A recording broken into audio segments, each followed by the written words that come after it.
আবহাওয়ার পরিবর্তন এবং পরিবেশ দূষণের এই শোচনীয় সময়ে শরীরকে সুস্থ রাখতে রোগ প্রতিরোধ ক্ষমতা বৃদ্ধি করা অত্যন্ত জরুরি।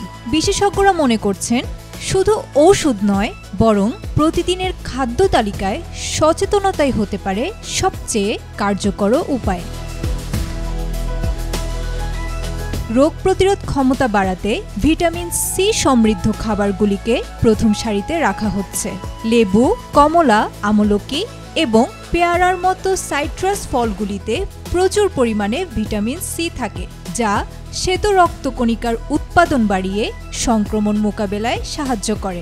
এছাড়াও অ্যান্টিঅক্সিডেন্ট ও অন্যান্য গুরুত্বপূর্ণ পুষ্টির জন্য সবুজ শাকসবজি যেমন পালং শাক ও ব্রকলি এবং বিটা ক্যারোটিন সমৃদ্ধ মিষ্টি আলু খাদ্য তালিকায় রাখা আবশ্যক। প্রাচীনকাল থেকেই রোগ প্রতিরোধ ক্ষমতা বৃদ্ধিতে সহায়ক হিসেবে পরিচিত আদা ও হলুদের ব্যবহারেও জোর দিচ্ছেন পুষ্টিবিদরা। হলুদে থাকা কারকিউমিন শক্তিশালী অ্যান্টি ইনফ্ল্যামেটরি উপাদান হিসেবে কাজ করে।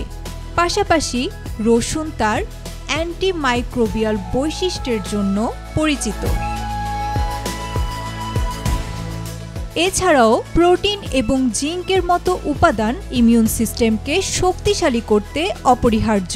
দইয়ের মতো প্রোবায়োটিক্স সমৃদ্ধ খাবার পেটের স্বাস্থ্য ভালো রাখে, যা পরোক্ষভাবে রোগ প্রতিরোধ ক্ষমতাকে উন্নত করে।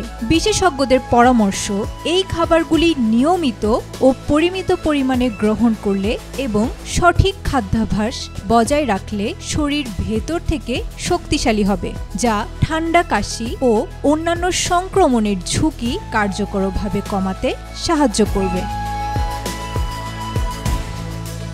Desk report, B news 24।